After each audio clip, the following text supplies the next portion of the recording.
Hello दोस्तों, आपके अपने चैनल पर स्वागत है। दोस्तों, आज की वीडियो में जैसा कि तुम्हें पता है सीटेट के एग्ज़ाम चल रहे हैं। तो आज की वीडियो में पक्षियों के द्वारा जितने भी प्रकार के घोंसले बनाए जाते हैं और कौन सा पक्षी किस तरीके का घोंसला बनाता है, तो आज की वीडियो में यही बात करेंगे। जैसे कि पहले नंबर पर लगभग आज की वीडियो में कंप्लीट जितने भी पक्षी ईवीएस में पूछे जाते हैं आपके सीटेट में, सभी 13 प्रकार के पक्षी हैं। लगभग आज सभी कंप्लीट करेंगे। पहले पक्षी का नाम है आपका इंडियन रोबिन बर्ड, कलचेड़ी जिसको हम बोलते हैं हिंदी में। दोस्तों, यह पत्थरों के बीच में मुलायम घोंसला बनाती है। कलचेड़ी जो है आपकी, वो पत्थरों के बीच में मुलायम घोंसला बनाती है। इसके बारे में इतना ही याद रखना बस दोस्तों। उसके बाद चलते हैं सेकंड नंबर पर, यानी दूसरा नंबर का पक्षी है जो आप कोआ, हमने उसमें लिया है। दोस्तों, जो ये घोंसला है सबसे ऊंची डाल पर यह अपना घोंसला बनाता है। जैसे कि दोस्तों ये पेड़ है, तो पेड़ पर जो सबसे ऊंची डाल है ना दोस्तों, उस पर अपना घोंसला बनाएगा। और इसके जो घोंसले में लोहे के तार और टहनियाँ होती है दोस्तों। उसके बाद कौवे के घोंसले में कोयल अंडे देती है। तो इससे क्या सिद्ध होता है दोस्तों कि कोयल अपना जो घोंसला है वो स्वयं नहीं बनाती, बल्कि जो कोए का पेड़ पर सबसे ऊपरी टहनी पर जो घोंसला होता है कौवा का, उसी में कोयल भी अंडे देती है। और फिर इसी गलतफहमी से दोस्तों दोनों के अंडे सेम हैं। तो कौवा अपने अंडों को सेने के साथ साथ कोयल के अंडे को भी से देता है। चलते दोस्तों नेक्स्ट पॉइंट पर। जिस तरीके से दोस्तों ये रहे, सबसे ऊंची डाल पर ये है घोंसला। उसके बाद चलते दर्जन बर्ड। दर्जन बर्ड क्या है, जिसको दर्जन से मतलब टेलर, टेलर बर्ड, दर्जन का मतलब टेलर इसमें हिंदी में। यह अपनी नुकीली चोंच से पत्तों में छेद कर सीख कर घोंसला बनाता है। दोस्तों, कुछ थैली टाइप का सा ये घोंसला बनाता है, जैसे कि आप चित्र में देख रहे हैं। कुछ अपनी चोंच से, नुकीली चोंच से दोस्तों ये सीख कर घोंसला बनाता है, फिर उसमें अंडे देता है। कौन दोस्तों? दर्जन बर्ड, जिसको इंग्लिश में कहते हैं दोस्तों टेलर बर्ड। चलते दोस्तों नेक्स्ट पॉइंट पर, वीवर बर्ड। वीवर बर्ड क्या है दोस्तों? वीवर पक्षी नर घोंसला बनाता है और मादा उसी से उसे चुनती है। इसमें क्या दोस्तों क्वेश्चन क्या लगता है कि उस पक्षी को पहचानिए जो अपना घोंसला बनाता है, माद जिसे उसके घोंसले से मादा चुनती है। इस तरीके का क्वेश्चन पूछा जाएगा, तो आपको वीवर पक्षी आंसर लगाना दोस्तों, वीवर पक्षी। चलते दोस्तों नेक्स्ट पॉइंट पर, फाख्ता पक्षी। फाख्ता जिसको इंग्लिश में कहते हैं डव बर्ड, कैक्टस के कांटों के बीच मेहंदी की मेड़ में अपना घोंसला बनाती है। कौन पक्षी? फाख्ता, जिसे इंग्लिश में कहते हैं डव बर्ड्स, जो है वो कैक्टस के कांटों के बीच में और मेहंदी की मेड़ में अपना घोंसला बनाते हैं। जैसे कि आप चित्र में देख रहे हैं दोस्तों, ये डव है, ये फाख्ता पक्षी है जो कैक्टस के पौधों के बीच में मेहंदी की मेड़ में घोंसला बनाते। जैसे कि ये देख रहे हैं आप, घोंसला ये रहा। उसके बाद चलते हैं नेक्स्ट पॉइंट पर, गोरैया और कबूतर पक्षी।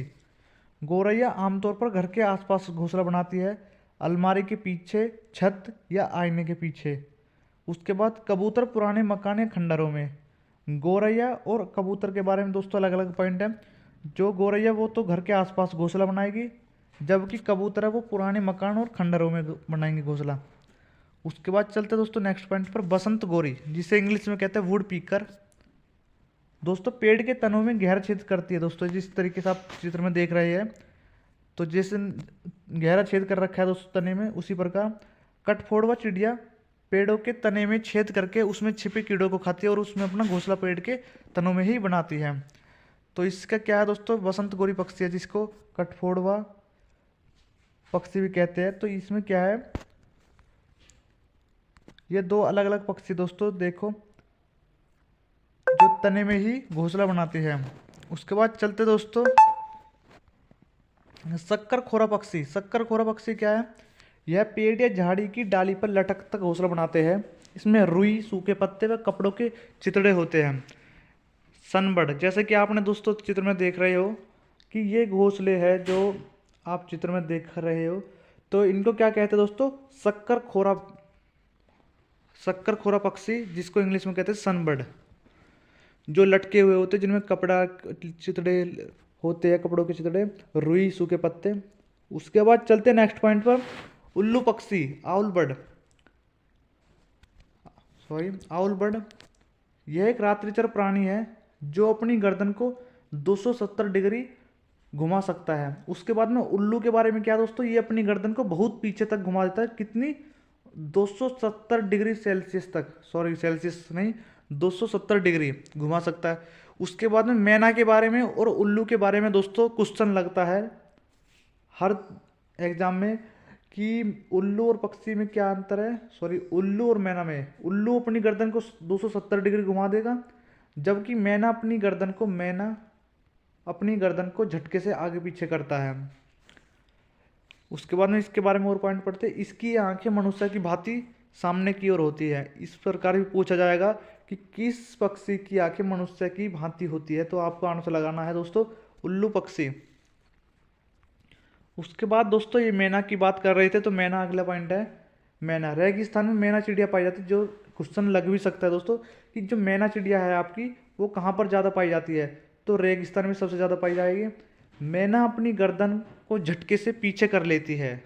झटके से दोस्तों मैंने बताया कि झटके से आगे पीछे करती है जो मैना पक्षी आपकी, जैसा कि आप चित्र में देख रहे हैं दोस्तों। उसके बाद चलते दोस्तों नेक्स्ट पॉइंट पर। बगुला पक्षी, बगुला क्या दोस्तों, जो भैंस है उसकी पीठ पर बैठकर खाता है उसके कीड़ों को। तो इन दोनों में दोस्तों सहजीवी का संबंध है, क्योंकि इसको आवास भी मिल रहा है और उसको खाने को भी, जहाँ पर मिले उसको सहजीवी संबंध कहते हैं उन दोनों के बीच में।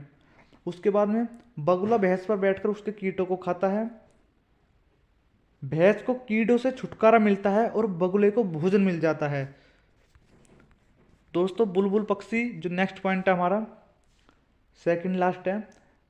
बुलबुल को पहचानने का एक सरल तरीका है, और यदि तुम्हें कोई चिड़िया तेज आवाज में बोलती हुई मिले तो उसकी पूंछ को देखो, पूंछ के नीचे वाली जगह लाल हो तो समझो वह चिड़िया बुलबुल है। बुलबुल की दोस्तों क्या पहचान है, जब भी कोई चिड़िया, बुलबुल को पहचानने का एक तरीका क्या है, जब भी कोई चिड़िया तेज आवाज में बात करे या बोले तो उसकी जो पूंछ है दोस्तों इस तरीके की, जैसे कि मैं आपको चित्र में दिखाता हूँ, तो ये रहा चित्र में। तो यहाँ पर दोस्तों आपको लाल चीज़ दिखाई देगी, तो इससे समझाना दोस्तों कि ये पक्षी कौन सा, ये बुलबुल है। बुलबुल की पूंछ के सिरे का रंग सफ़ेद होता है, उसका बाकी सिरा शरीर भूरा और शरीर का रंग काला होता है। बुलबुल ऊंची आवाज़ में बोलती है। बुलबुल को हम लोगों से कोई डर नहीं लगता। तुम्हें शायद एक बुलबुल ऐसी भी मिले जिसके सिर पर काले रंग की कलगी हो, उसे सिपाही बुलबुल कहते हैं। जैसे कि दोस्तों मैं आपको दिखाऊं कि काले रंग की कलगी, जिसे क्या, कौन सा पक्षी कहते हैं दोस्तों, सिपाही बुलबुल कहते हैं। जो बुलबुल है दोस्तों, वो जो बुलबुल पक्षी है वो पीपल या बरगद के पेड़ पर कीड़े ढूंढती है। क्वेश्चन में पूछा जा सकता है कि पीपल और बरगद के पेड़ पर कौन सा पक्षी अपने भोजन की तलाश करता है, तो आपको क्या आंसर लगाना दोस्तों, बुलबुल पक्षी। वह हमारी तरह सब्जी और फल भी खाती है। अमरूद के बगीचे या मटर के खेत पर बुलबुल काफी जोर से हमला करती है। वह अपना घोंसला सूखी हुई घास और छोटे पौधों की पतली जड़ों से बुनती है।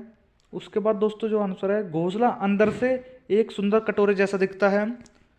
बुलबुल एक बार में 2 या 3 अंडे देती है। दोस्तों क्वेश्चन पूछा जा सकता है कि बुलबुल कितने अंडे एक साथ देती है, तो आपको क्या आंसर लगाना, 2 से 3 अंडे दे देती है। उसके बाद उसके अंडे हल्के गुलाबी रंग के होते हैं। जैसे यदि कलर के बारे में पूछ ले सीटेट में, तो हल्के गुलाबी रंग के होते हैं। तुम्हें उन ध्यान से देखो तो तुम्हें उन पर कुछ लाल, कुछ भूरी और कुछ बैंगनी बिंदियाँ दिखाई देंगी, जैसे कि दोस्तों आप चित्र में देख रहे हैं। इस तरीके की आपको ये अंडे दिखाई देंगे। चलते दोस्तों लास्ट पॉइंट पर, जो है हुदहुद पक्षी, होपी बर्ड जिसको हिंदी इंग्लिश में कहते हैं। हुदहुद एक बहुत ही सुंदर पक्षी है। इसके शरीर का सबसे सुंदर भाग इसके सिर की कलगी होती है। जैसे ही किसी तरह की आवाज़ होती है, यह चौकन्ना होकर परों को फैला लेता है। दोस्तों जैसे ही किसी तरह की आवाज़ होती है तो यह अलर्ट हो जाता है और अपने परों को, अपने जो पंख हैं उनको फैला लेता है। हुदहुद का सारा शरीर रंग बिरंगा और चटकीला होता है। जो हुदहुद का सारा शरीर है वो रंग बिरंगा और चटकीला होता है। पंख काले काले होते हैं जिन पर मोटी सफ़ेद धारियाँ बनी होती है। पंख काले काले होते हैं जिन पर मोटी सफ़ेद धारियाँ बनी होती है। गर्दन का अगला हिस्सा बादामी रंग का होता है। चोटी भी बादामी रंग की होती है मगर उसके सिरे काले और सफ़ेद होते हैं। दुम का भीतरी हिस्सा सफ़ेद और बाहरी हिस्सा काले रंग का होता है। चोंच पतली, लंबी और तीखी होती है। दोस्तों जो आपका होपी बर्ड है, हुदूद पक्षी है, उसकी चोंच पतली, लंबी और तीखी होती है। इस चोंच से यह आसानी से ज़मीन के भीतर छिपे हुए कीड़ों को ढूंढ कर निकालता है। दोस्तों इसका होपी जो बर्ड है आपका, होपी बर्ड का जो भोजन है वो कहाँ से मिलता है? ज़मीन के भीतर छिपे हुए कीड़े मकोड़ों से इसका भोजन मिलता है। जैसे कि आप दोस्तों देख रहे हैं होपी बर्ड को, तो ज़मीन के जो अंदर कीड़े हैं दोस्तों उनको ढूंढ कर ये खाता है, इसका वही भोजन है। तो आज की वीडियो में जैसे कि ये अभी नेक्स्ट रह रहा है, इसे अंग्रेजी में हुपू कहा जाता है, हिंदी में हुदूद कहते हैं। हमारे देश में कहीं कहीं इसे पदुबया, हजामीन, शाह सुलेमान भी कहते हैं। दोस्तों इन नामों से भी क्वेश्चन पूछे जा सकते हैं आपके कि पदुबया किस पक्षी का नाम है, हजामीन किस पक्षी का नाम है, शाह सुलेमान किस पक्षी का नाम है। उसके बाद नेक्स्ट पॉइंट आपका, मादा हुदूद 3 से 10 तक अंडे देती है। जैसे कि आपको हमने पिछली उसमें देखा था, पिछले पॉइंट में 2 से 3 अंडे दे देती है, जबकि जो मादा पक्षी, मादा हुदूद पक्षी आपकी, वो 3 से 10 अंडे दे सकती है। नर वही भोजन लाकर उसे खिला जाता है, पर दोनों में से कोई भी घोंसले की सफाई नहीं करता। दोस्तों इसमें इंपॉर्टेंट पॉइंट क्या है एक और, कि कौन सा घोंसला, कौन सा पक्षी अपने घोंसले की सफाई नहीं करता, चाहे वो नर हो या मादा हो। तो इसमें क्या है कि आपका जो हुदूद पक्षी है, होपी बर्ड है, वो सफाई नहीं करते। संसार के विख्यात पक्षी में से एक है यह हुदूद। जो दोस्तों संसार के विख्यात पक्षी है, फेमस जो पक्षी है, उनमें हुदूद, जो होपी बर्ड जिसको हम कहते हैं इंग्लिश में, तो वो एक फेमस बर्ड है दोस्तों। अपनी सुंदरता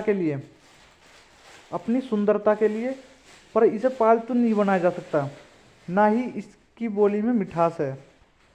तो ये दोस्तों मैंने आपको दिखा दिया है चित्र होपी बर्ड का, इस तरीके का आपका होपी बर्ड होता है। तो अब अगली वीडियो में दोस्तों हम जानवरों की विशेषता के बारे में बात करें। जैसे कि आप देख रहे हैं पॉइंट को, तैयार है बिल्कुल, तो वीडियो में बने रहिए दोस्तों। जब तक सीटेट के एग्जाम चलते तब तक हम ईवीएस की ऐसी ही प्लेलिस्ट आपको बना कर देंगे, डेली एक एक वीडियो कराकर। तब तक बने रहे, धन्यवाद। यदि आप हमारे किसी भी सोशल मीडिया चैनल पर जुड़ना चाहते हैं तो डिस्क्रिप्शन में लिंक है, आप जुड़ सकते हैं।